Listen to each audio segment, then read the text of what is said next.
Hello everyone, welcome to my channel. तो यहाँ पर मैं लग गई हूँ घर के कामों करने के लिए और आज का व्लॉग शुरू होता है इवनिंग से। तो यहाँ पर मैं शाम को जो भी शाम की छोटी मोटी साफ़ सफाई होती है वही करती हूँ। तो बेड थोड़ा गंदा हो जाता है, बच्चे हैं छोटे तो गंदा हो जाता है, तो मैं इसे झाड़ देती हूँ।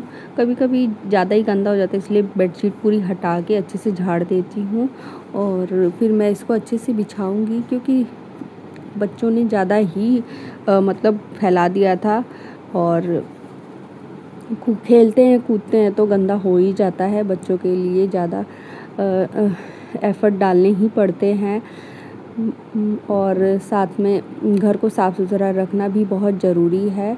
तो बेडशीट बिछा के उसके बाद मैं झाड़ू वगैरह भी शाम की लगा दूँगी। और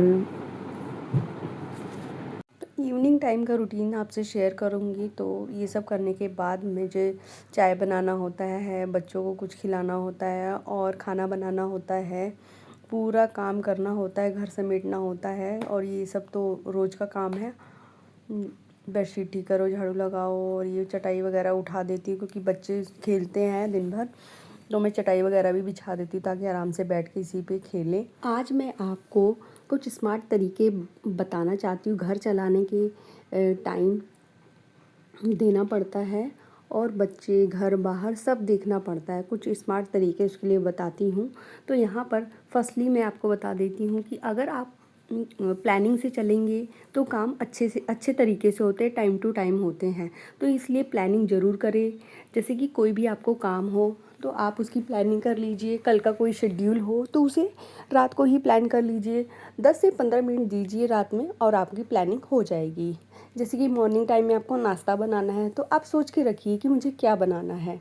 अगर कोई चना, छोला, राजमा ये सब भिगो के रखना है तो आप भिगो दीजिए। सब्जी है अगर वो आप रात को काट सकते हैं तो रात को ही सब्जी काट लीजिए।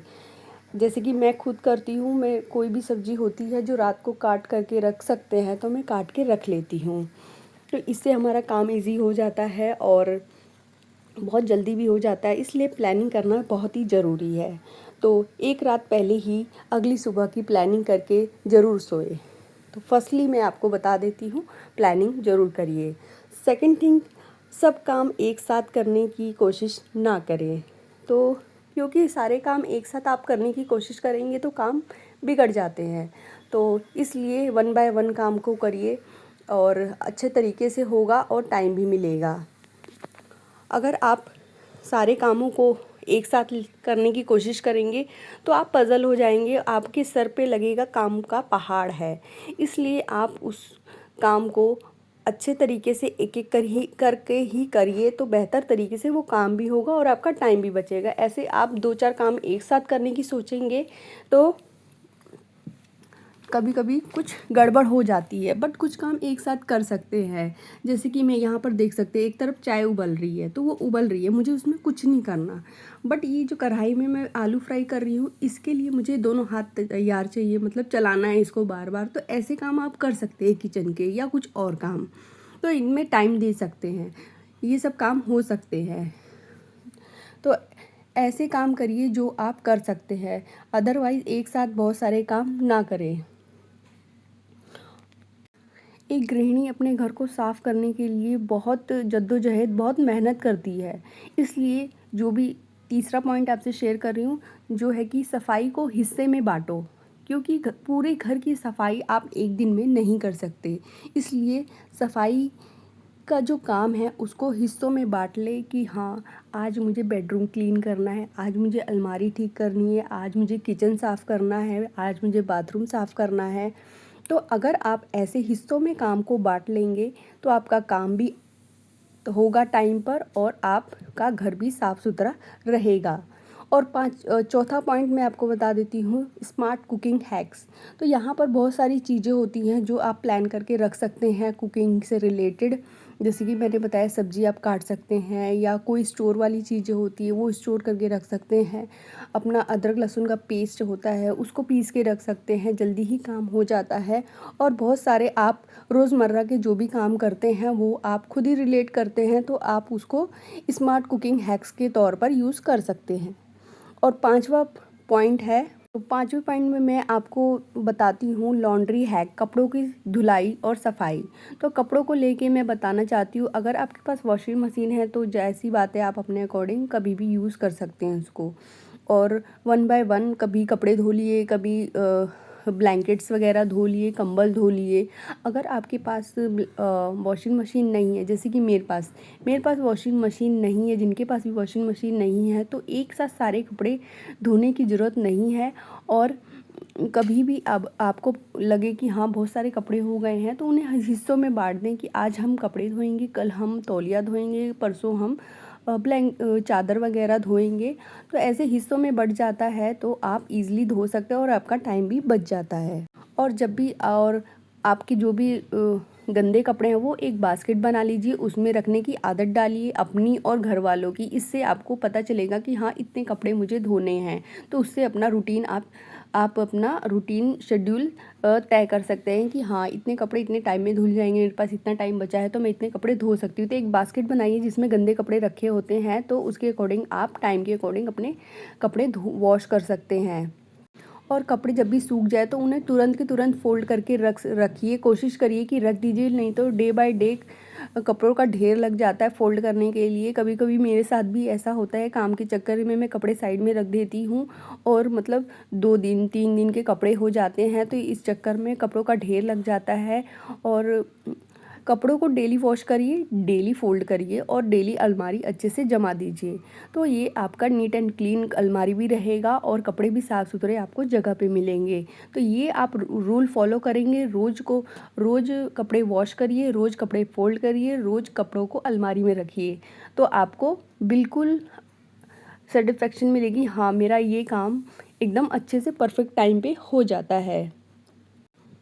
छठा पॉइंट मैं आपको बताऊंगी कि हेल्प लेना भी सीखें, क्योंकि घर में बहुत सारे काम होते हैं और बहुत कई लोग होते हैं। तो हेल्प लेना सीखें। अगर कोई काम आप कर रहे हैं, दूसरा काम भी ज़रूरी है, तो उसके लिए आप हेल्प ले सकते हैं। कई बार कोई काम करते हैं तो उसमें ज़्यादा टाइम लगता है, हमें अंदाज़ा मिल जाता है कि इस काम को करने में ज़्यादा टाइम लगेगा, तो आप पहले से ही बोल के रखें कि हाँ मुझे इस काम के लिए हेल्प चाहिए। तो आप भी प्रिपेयर रहेंगे और सामने वाला बंदा भी प्रिपेयर रहेगा कि हाँ मुझे हेल्प करनी है। तो ऐसे आपका टाइम बचेगा, एनर्जी बचेगी और आपको काम करने में मज़ा भी आएगा। तो ये सब चीज़ें ज़रूर फॉलो करिए। अगर आपको काम तो करना ही है, लेकिन ऐसे निराशा हो के नहीं करिए, प्लानिंग करिए और एक्टिव होके करिए, तो अच्छा लगेगा और आपका काम भी परफेक्ट होगा। इसलिए हेल्प लेना ज़रूर सीखिए और हेल्प ज़रूर लीजिए काम को करने में। एक स्मार्ट तरीका है 7वां, स्मार्ट बने। अगर आप अपनी स्मार्टनेस दिखाएंगे तो एक्टिव रहेंगे और अपने जो भी काम कर रहे हैं उसको प्रोफेशनली करेंगे, नए तरीके से करेंगे तो अच्छा रहता है और टाइम भी बचता है। जो भी नई तकनीक आई है उनको भी आप यूज़ कर सकते हैं। अगर आपके पास कोई भी भौतिक चीज़ें नहीं है तो आप खुद ही करें उस काम को, लेकिन एक अलग तरीके से करें ताकि वो काम जल्दी हो जाए। तो इसके लिए आपको बहुत सारी चीज़ें करनी पड़ेंगी। उसके लिए आपको नॉलेज होना चाहिए कि हाँ मुझे ये काम इस तरीके के कर सकते हैं, टाइम कम लगेगा। तो 7वां तरीका आप ज़रूर अपनाइए, स्मार्ट बनिए और नए तौर तरीके सीखने की आदत डालें अपने अंदर। 8वां स्मार्ट तरीका मैं आपसे शेयर कर रही हूँ, ब्रेक लें। जब भी आप काम करें, आपको कभी कभी लगता है कि हाँ बहुत काम हो गया है, मेरा मन नहीं कर रहा, चिड़चिड़ हो जाती है, तो उसके लिए आप ब्रेक लेना सीखें। क्योंकि कभी कभी मॉर्निंग से लेके इवनिंग तक काम ही काम होता है। मैं रिलेट करती हूँ, सारी जो भी हाउसवाइफ है, जो भी काम करते हैं घर में, टाइम जो देते हैं, पूरा वक्त घर में देते हैं, वो रिलेट करते हैं इस बात से कि अगर हम थोड़ा थोड़ा छोटी छोटी ब्रेक देते रहें छोटे छोटे, तो ये हमारे हेल्थ के लिए भी अच्छा रहेगा और सारे काम भी परफेक्ट तरीके से हो जाएंगे और मेंटली हम भी प्रिपेयर हो जाएंगे उस चीज़ के लिए। क्योंकि फिर एक ब्रेक छोटा सा लेंगे तो अगले काम के लिए भी हम तैयार हो जाते हैं। तो इसलिए ब्रेक हमेशा ले। उस ब्रेक में आप आराम से बैठ के पानी पी सकते हैं, चाय पी सकते हैं, कुछ भी म्यूज़िक सुन सकते हैं, किसी से बात कर सकते हैं बैठ के अपने दिल की। तो उस खाली टाइम में, उस ब्रेक में आप ये सब ज़रूर कीजिए जो आपको अच्छा लगता है। 8वां तरीका है हमेशा परफेक्ट ना बने।